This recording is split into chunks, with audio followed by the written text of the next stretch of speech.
Hi, this is Privateer Station, and as Russia celebrates annexation of new territories, Ukraine methodically continues to de-occupy chunks of those territories. We're bringing you day 220 of Ukraine War Diaries with Olexiy Arestovych, Lieutenant Colonel, Advisor to the Office of the President of Ukraine, and Mark Feygin, Russian opposition journalist. Enjoy.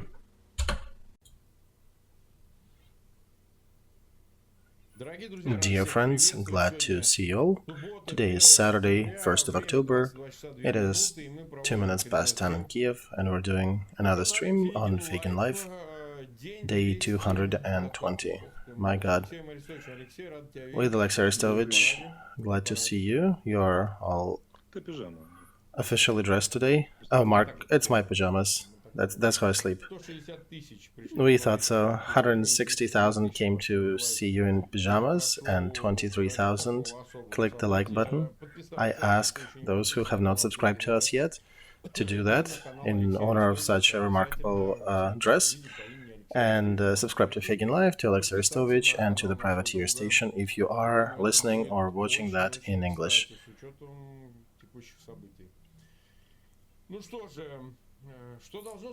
Alright, what needs to happen, happens. First, losses of Russian territory. Just yesterday they announced that they have it, and oops, it started to shrink. Let's start with the map. Of course, it's understandable what we'll talk about, but perhaps there is a bit more detail that you can share. Okay, so Russian, I underline Russian sources, announced that Liman has left the pocket of Russian Federation. And again, also these evil tongues, not me, not you, they also insist that there is an expedited exodus of other populated areas from Russian Federation, both in Lugansk and Kharkov regions. They're naming Dibrova, Kuzmina, Zarechny, and President already confirmed Liman. We understand that maybe somebody was sleeping and missed the whole fight, so there's still some people resisting. On some input, they have about 5 battalions still resisting or fighting. That's how many were left. Many of them are already dead, and many of them are lining the sides of the roads now with their dead bodies. I'm sorry, but yeah, our military killed a lot of occupants. Oh, it's okay to call them occupants and dead occupants, Olexiy. I'm sorry, Mark. I'm, old school. I was told to not make fame pictures in your uniform. You do not torture the enemy. You do not take weird pictures with dead bodies of an enemy. You respect your enemy. So I follow that, and I would like to not include any bravado. I'm picking the words here. So the enemy is partially destroyed, partially being destroyed. Some of them got captured, but many of them did manage to leave the area through the forested areas, didn't take any equipment, they just figured ways out to flee, and they left a lot of equipment. So Liman was the point where they had tanks, artillery. What did they have there? Well, first of all, this is bigger than Liman itself. It's the defense region from Prishib. And, okay, got it. What are they leaving for you? The usual set: tanks, artillery, armored vehicles, guns, logistics, other supplies. So I want to say if ours will finish Zarechna, there'll be another small mini kettle. You see that red protrusion? See that little tentacle sticking out? There are some troops that are trying to hold the bottleneck for the previous kettle. Those reserves that they sent there, they were barely holding that. But as we see to the north of Dibrov and Kuzminy, nobody is already resisting us much. And that protrusion, the red protrusion, will be likely surrounded and finished very soon. So we see a classic kettle that is being split into several small kettles. Everything that you learned in a military school, military academy, pincers, double pincers, those things that Russian correspondents were screaming about and celebrating early in the war, that's what Ukrainian military is showing them in a bit more higher quality execution. So Liman group of forces, the tragedy of that group on the Russian side is completely on Putin's side. He was the one who insisted that they should have remained there, no retreat.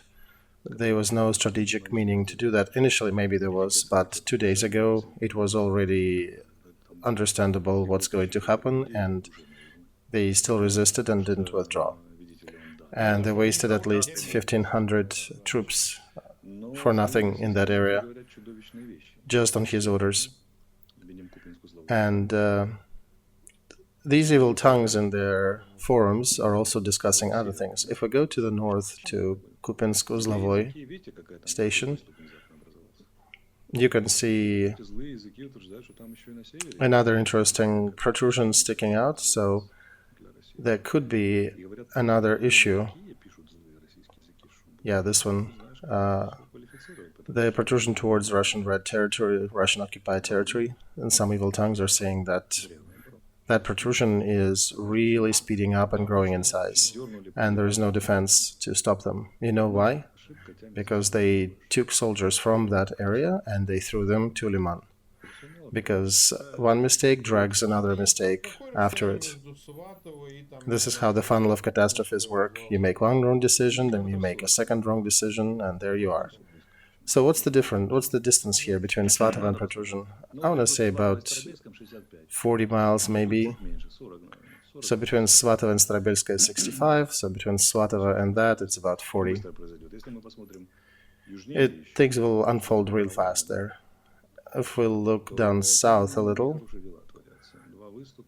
near Borovaya, that another red protrusion sticking out near the river, on the left 8 o'clock on the map, there could be another kettle budding out there. So this is a classic military defeat in defense, when the front was broken in several locations. Troops pour through the breaks, through the breaches in the front, and the rest of the front collapses. The idea of the proper offensive is that we are moving faster than they have time to make decisions and prepare a defense line.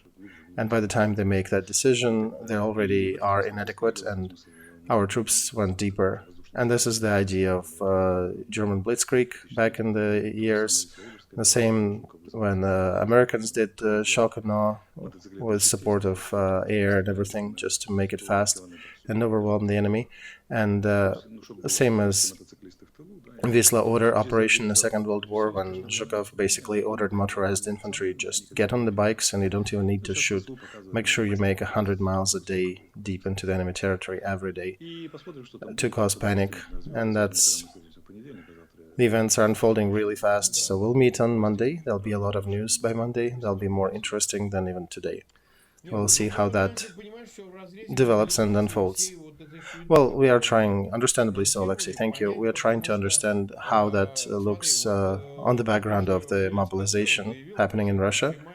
We already have Kadyrov coming out and accusing Putin that it's his direct fault, and accused his favorite general, Lapin. Mark, that's a whole separate subject. Let's go over the rest of the map, and then we'll dedicate proper time to that matter. That is a good one. Also, down to Belogorovka, what is happening there? Again, according to evil Russian reporters, see that blue section down at the 6 o'clock? Bilogorovka is at the upper end of it. It keeps growing. And we already crossed the river, but remember, that is the part where Russians lost 2 brigades trying to cross the river. Remember, we showed pictures with a lot of vehicles damaged on the bank. And Ukrainian troops didn't have that issue crossing the river. So another question, who fights better, us or them? Now let's go more to the south, towards Bakhmut. See, they're still trying to push, but the number of red arrows is dwindling day by day. So very soon, I suspect, there'll be none. This technically is the last part where they're trying to do something, right? Yes, and it's Wagner that is doing the fighting there, but it's not really because it's Wagner, it's because they have over-concentration of artillery. But again, they break our position, they capture it, next day we kick them out. So we'll get to that a bit later. In time, Marinka and Gorlovka, there is a bit of artillery shelling, smaller tactical motions, nothing serious. In Zaporozhye, we shot down K-52 helicopter. We shot down 2 jet fighters yesterday. And Kherson, I don't even know how to treat that, but evil Russian forums are talking about things happening in Kherson. We'll know details about that closer to Monday night, when General Command might shed some light, but there is something happening. So is it problem or problem? This is a problem so far, but it has all budding beginnings of a much bigger problem. We'll see it on Monday, I think. At least some developments on the east and in the south. I can say that we hit several targets in Kherson, near Novaya Kakhovka, mostly personnel, but we also hit a few warehouses. And we also have good news from Belbek.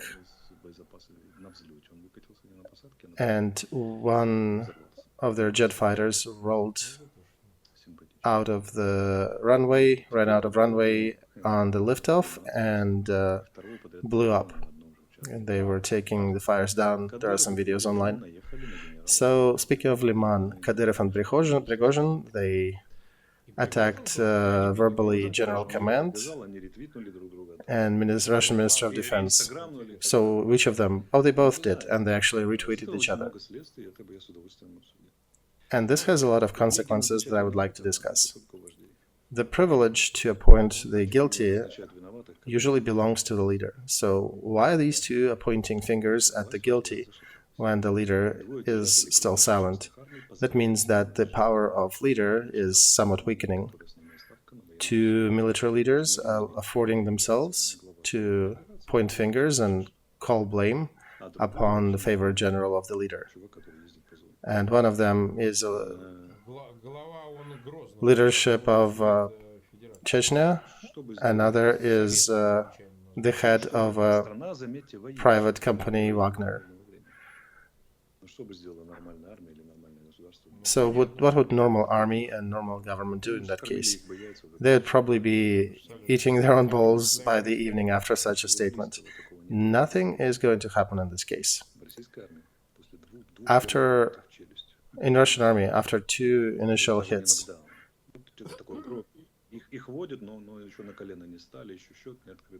so Russian army is still standing, didn't fall yet. There is no knockdown, but a couple of military leaders are already attacking the top leadership.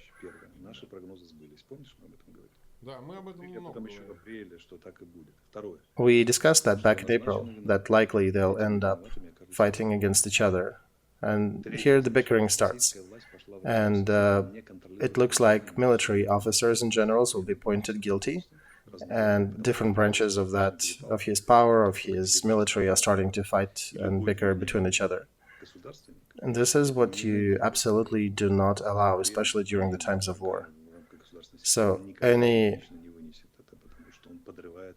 government leader, as long as they're still in one group, as long as they're still achieving one goal, would never bring that up, that problem, let the problem bubble up so much. So here it becomes a systemic factor where there is a group of them attacking another group of them. And the third is, how would Russian generals behave? I would remind that Lapin actually got a hero star after Severodonetsk, even though he didn't spend much time there. So now Putin's favorite, whom Shoigu brought the awards, they are attacking that general and putting a blame on him and pointing fingers at him. So now is a question, what would generals do? Will they start trying to get rid of these rogue politicians? Maybe throw Wagner to the most difficult part of the front? It's very easy on the war. If you misbehave, okay, here you go to the most difficult part of the front to fulfill the task you cannot, and you'll have zero chance of coming back. Well, Kadyrov is not a crazy one. He never really sticks out to the front much. Well, but there could be friendly fire, or Ukrainian artillery might start shooting very accurately at their position. Somebody may just leak the data, just like near Kiev. There was data, remember that column of Kadyrovцы that was destroyed? Russian military gave us the data. So at least Kadyrov is a bit more cunning, so he's hiding behind the line, but Wagner is seriously out in the front, so things may happen. Oops, and artillery support disappears at a key moment, so we might see a lot of different things. I think we'll see some shooting between Russian forces.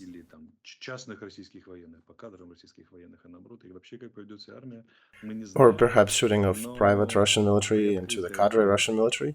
We'll see what happens, but the door is opening to that bright future where these eventualities can happen, and we start seeing some light coming from that, slowly opening the door. This is the future, the bright future of Russia, where military perhaps finished Prigozhin, finished Kadyrov, and finished Putin, and maybe that's a good future for us and for Russia as well. I kind of am rooting on their military side, but we'll see in this conflict. Although, yeah, it's hard to predict, Olexiy. It's in Russia, as we say, every mistake has first name, last name, and a person attached to that. So they'll find the guilty part, absolutely. We had a child's play when they're running around the musical chairs and trying to find time and sit on the remaining one. So these chairs are being taken out one by one, and somebody needs to win at the end. I was actually good back at the childhood of this game, but that's what seems happening there. So there was some beef, some grumblings against Shoigu, and now they're starting to point fingers at the leaders and commanders of different fronts. Surovikin on the south, this guy on the east.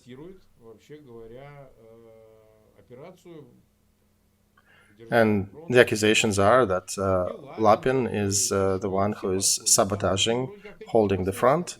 Lapin is immediately responsible for that direction. Shoigu is also a good candidate, but he's a bit more removed from it. This is all happening immediately after they announced that it's ours, planted the flag. Peskov was out in the media right before that procedure that we called Pornhub yesterday, where they were hugging and holding hands. He was saying that, keep in mind, this is Russian territory. We even did a holiday. One of our cultural people went out and celebrated that with us. You assholes, why are you taking away our newly acquired territories? So, what do you think they'll do in light of your continuous offensive? Oh, they'll just have to take it and wipe it off and continue taking it. Well, let's keep prognosticating the behavior of the Sikh commanders of that group. Okay, so in Liman, they had not the worst troops fighting. There were some mobilized, but there were some pretty good troops as well. So if we handed their asses to them rather quickly, what do you think will happen with the rest of the mobilized when they will try to fortify the front with them? As I said before, this mobilization is likely weakening Russian army than fortifying it. These are not people who can stand under fire. These are not people who can solve tasks under fire. What many people don't understand, let me try to shed light on that. In Sector M, I found one volunteer fighter. I met one guy who was fighting since 2014, and he told me one thing, that he was serving in Intel, and he crossed the line several times, and he was saying, I understood finally. I was earlier very proud that I could cross the line and I could be there, and then later I understood, or even be on the front line. And there's a big difference between doing that and performing the battle tasks there, when you get a task and you actually go and execute that. Being on the front, being on the second line, being behind the front line, the being there doesn't mean too much. But ability to perform a battle task while being there, this is what matters. So for Russians, it means that even if they drag those mobilized people, even if you put them three ways to Sunday, just being there, there's no guarantee they'll be able to fulfill any military duty, any task given to them. So this is not about their battle worthiness. I have another question. What will they do when all these mobilized will start collapsing the front, when they'll be retreating and giving up, and when we'll be taking them prisoners by hundreds or thousands in different parts? There'll be a bigger collapse unfolding. What will they do then? What strategy will they use then?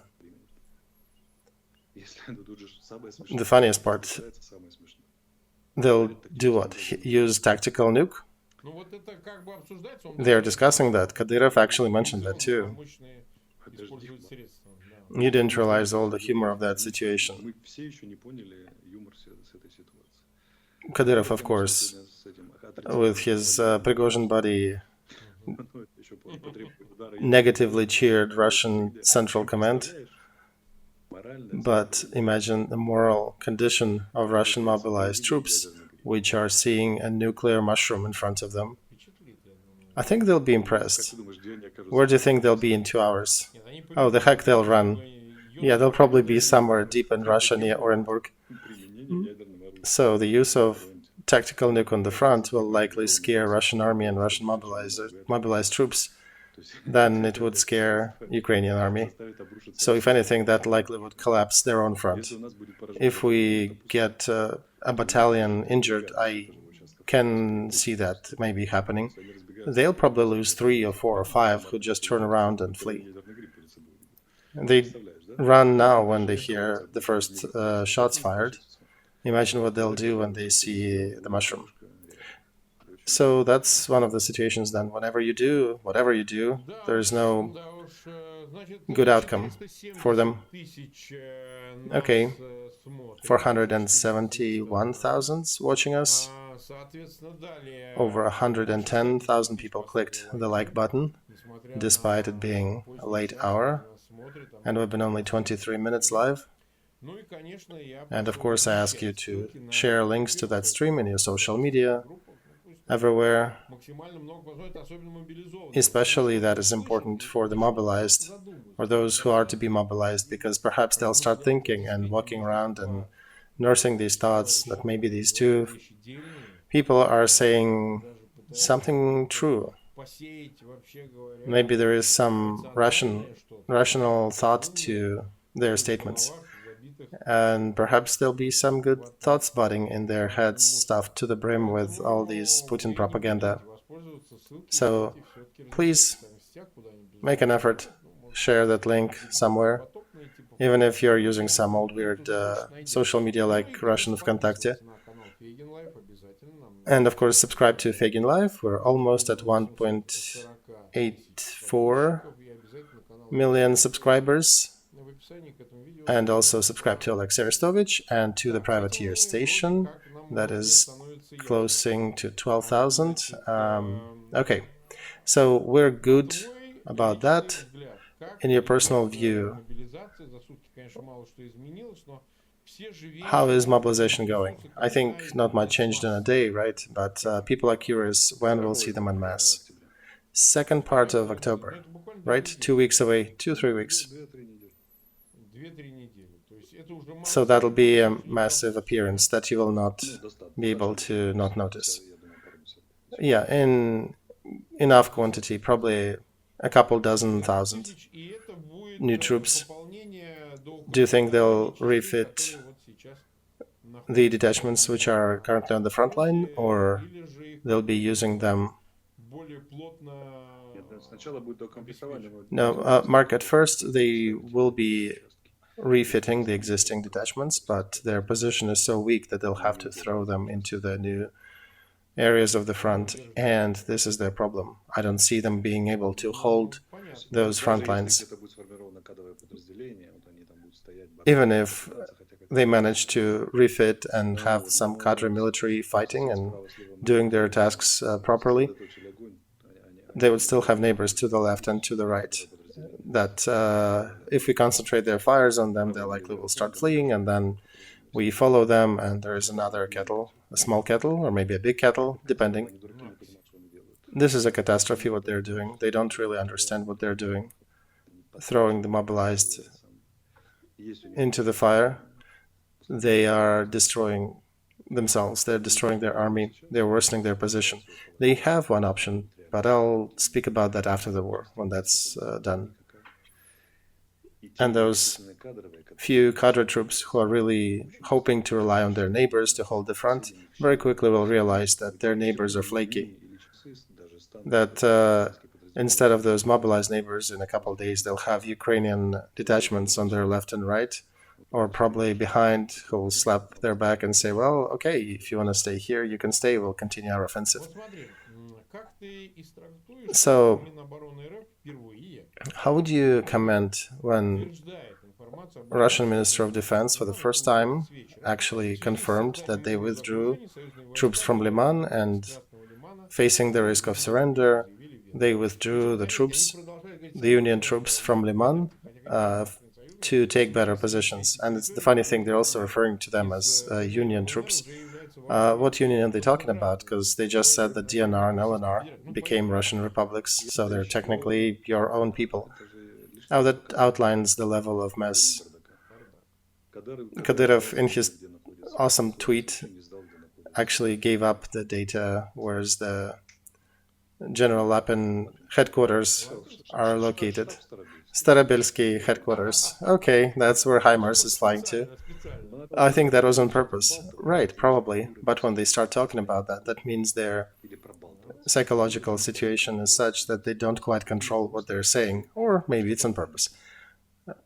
In command, they have some panic, so they developed a new wording that they moved to a more advantageous position, and the current joke is that airplane in Belbek airport that ran out of runway also moved to a more advantageous position.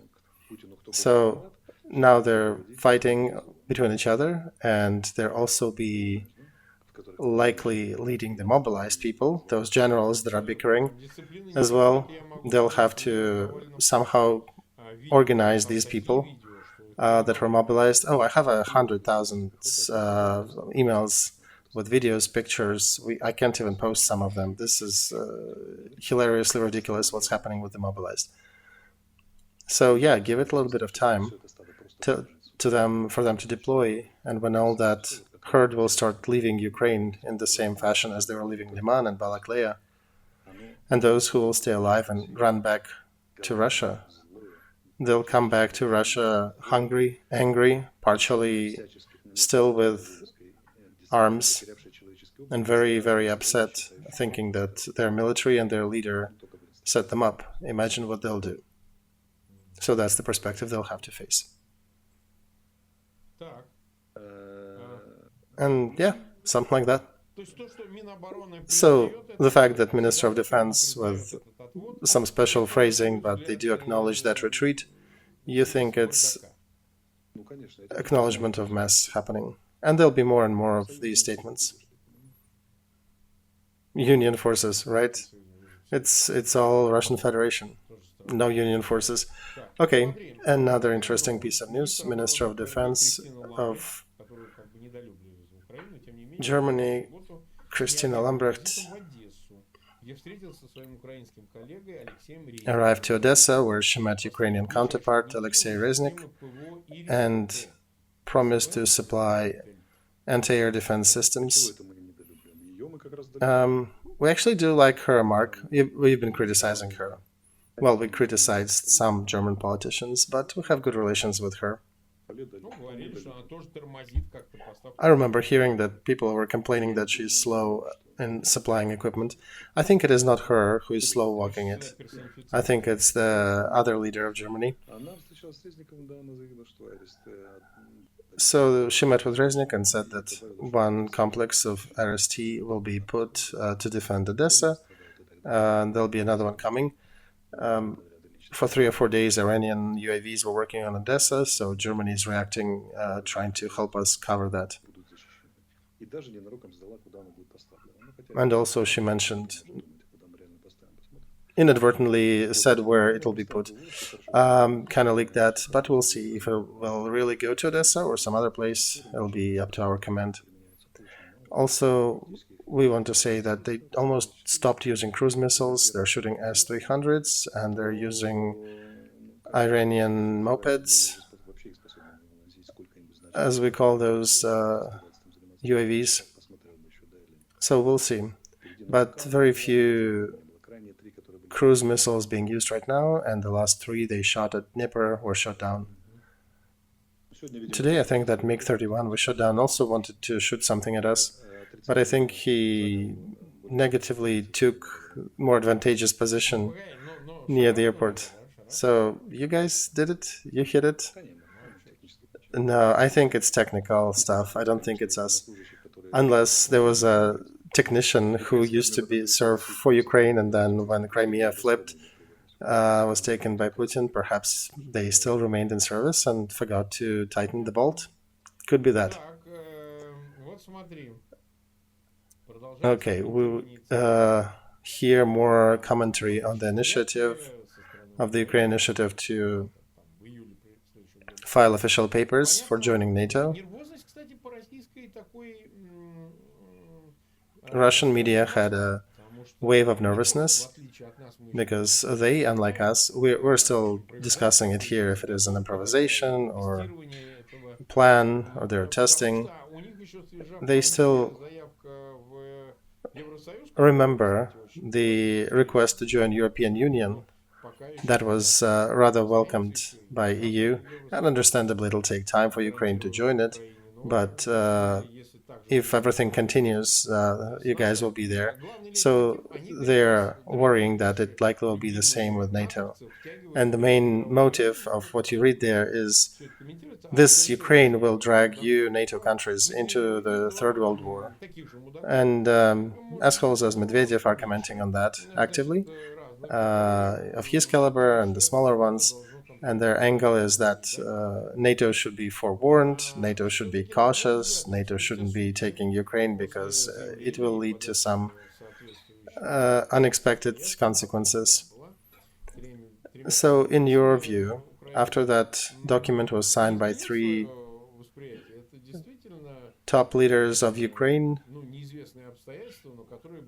did your position, did your thinking about that change, that this was a somewhat planned event and not spontaneous act? So let's look at the details here, Mark. The country where Prigozhins and Kadyrovs can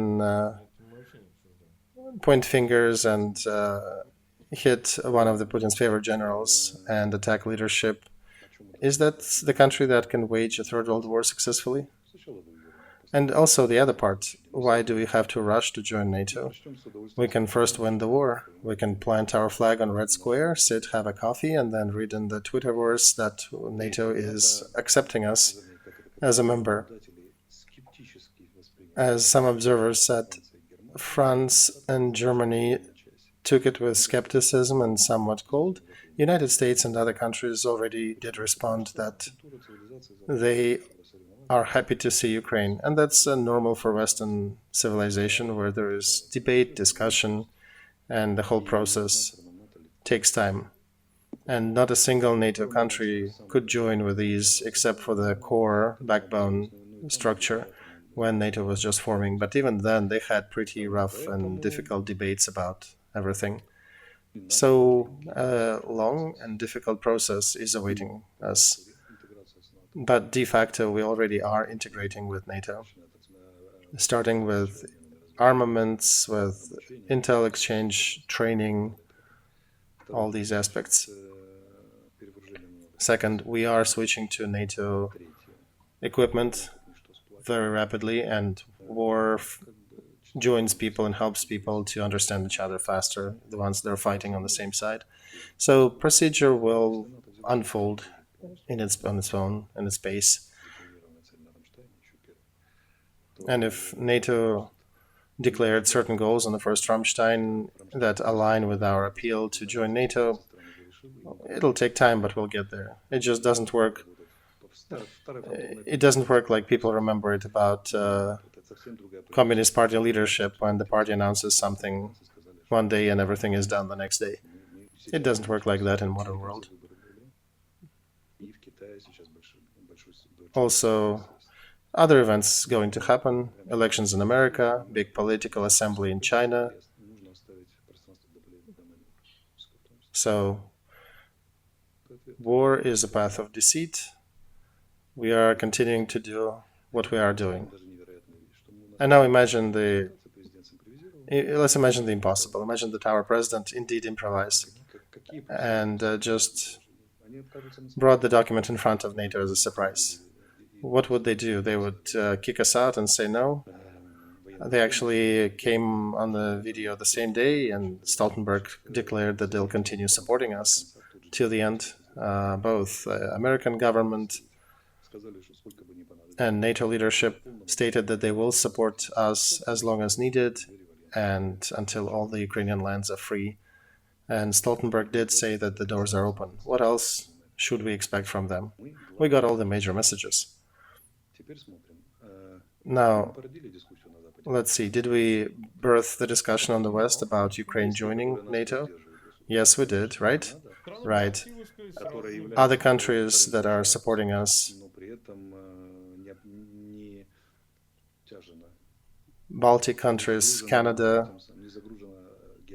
which is, Canada is basically a US neighbor, right? About the same size, less people, and they're maybe not too active and burdened by China and other geopolitical events on a global scale, but, without that, they came out and said we do support. So it's a long diplomatic process. Every country will have time to respond to that.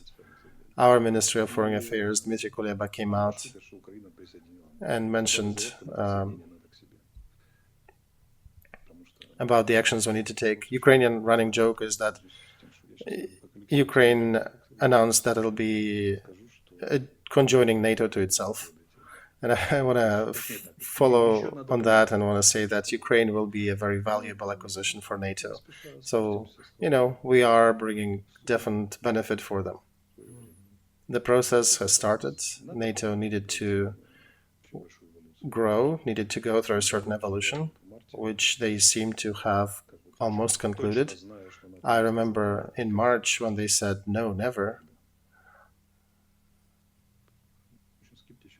Back in March, I was very skeptical. I think we discussed that. Yeah, we talked about guarantees. We discussed that in the key of adding more countries and adding guarantees to protect Ukraine. It's not even about the guarantors. I would quote our president who mentioned that there was a NATO council happening in those days, and Ukraine was not even invited to be an invited guest.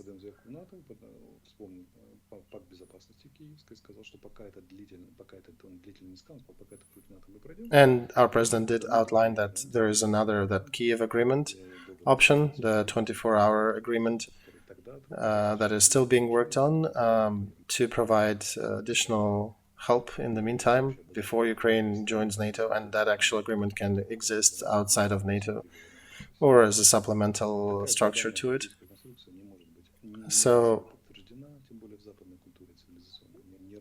one needs to understand that these events like joining NATO, they're essentially a difficult political road that takes time, takes argument, and eventually will be successful, but it will take some time. But NATO in the meantime did dramatically change. Starting from we will never accept you and you will not be around after 5 days, finishing with, oh, you are our dear people who actually are defending Europe and standing up to our foes. And it took them half a year to understand that Putin is going bananas, and it's completely reasonable to have Ukraine as a part of NATO, and they need to protect their countries from Putin and his regime, because, by the way, he did mention the West over 20 times in his speech. And the West needed, including NATO, to grow to understand that he sees them as the enemy. Because they initially thought, okay, Ukraine will fold in a few days and we'll have a darker, worse version of reality, but we'll figure it out. Didn't happen. Ukraine was still standing. Then they thought Putin will take half of Ukraine and we'll deal with that reality. Oops, it didn't work as well as they thought. Ukraine is still fighting and kicking and taking territories back. Remember Rammstein, what 15th of May, what day of war was it? 3 months, about 100 days in, right? When NATO first time decided that, okay, we'll start helping Ukraine in notable quantities. So for 100 days, we were defending basically on our own initially, including the victory under Kiev. And when our president asked NATO, when can we join? And NATO said never. And they've been changing, expanding the assortment of things supplied. And now they're looking at us through different eyes, which shows that people can change. During the war, conclusions can change. And around day 220, NATO is saying that we're not scared of a conflict with Russia, although we're not a participant of that. We are ready to support Ukraine, and the doors of alliance are open for Ukraine.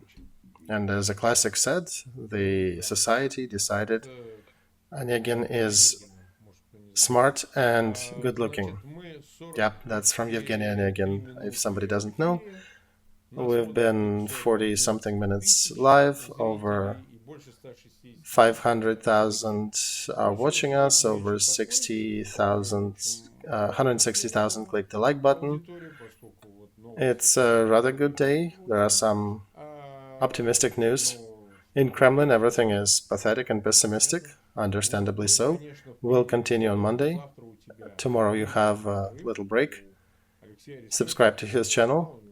He has some other streams on his channels, so may be interesting for you. And we have another stream with Mikhail Krutichin. We'll discuss Northern Stream and these explosions and what it leads to. Does it mean it's the end of Russian liquefied gas for Europe? One last thing that I wanted to touch upon. As I announced, first, we transferred money to Nikolai Kush. His call sign Frost, who received death penalty by those fake republics. He was exchanged among the first group of Azov fighters that were returned from Russian prison. He is now in hospital in Kiev, so we sent him our support. Now we're working with other candidates. It just takes time, and we are a very small team here. But we are doing that. Then, as you know, we mentioned yesterday, we have two new designs in our merch store, Feygin and Arestovich. One of them is that Ricky and Morty style, done by an artist. That is her Instagram. You can come and check her other works. They're interesting.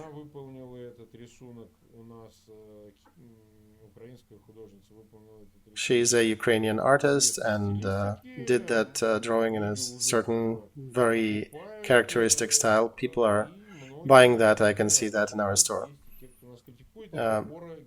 Her name is Olexiy. She's a digital artist from Kiev, and that's her Instagram, Ararium double M. There are a lot of interesting works there.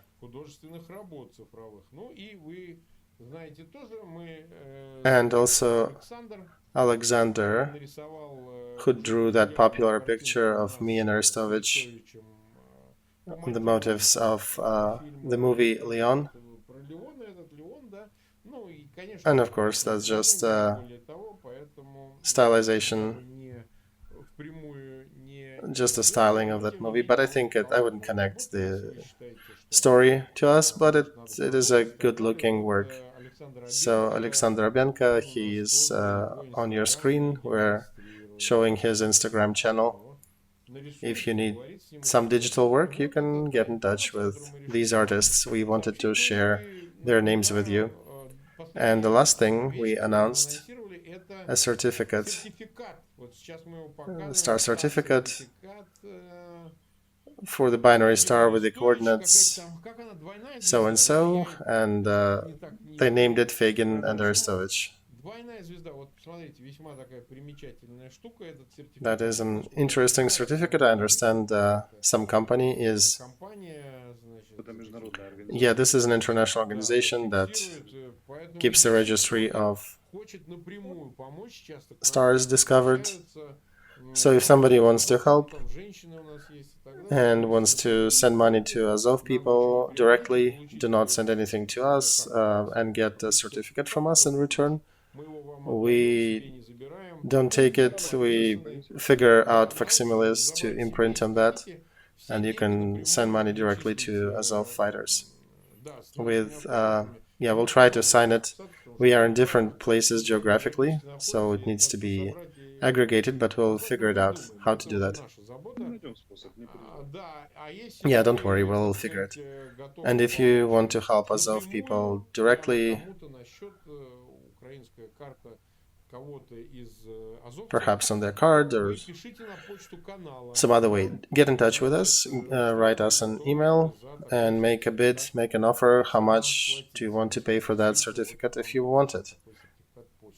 Perhaps we can order several of these and sign them to support several Azov fighters. You think we can mail it from Kiev, right? Because I don't know how I can do it from here, and there could be some people from Ukraine or from other parts. Yeah, in the modern world, it's not too difficult to send mail. Mark? Indeed. Okay, so send your emails, inquiries to feiginlive@gmail.com, and we'll figure out who's the winner and help you to help Azov fighters. Thank you so much for spending your evening on Saturday with us here. Again, big ask, please share links to that stream in social media. Click the like button so more people see that. And subscribe to Feigin Live, Olexiy Arestovich, and the Privateer Station if you are watching that in English. Olexiy, see you Monday.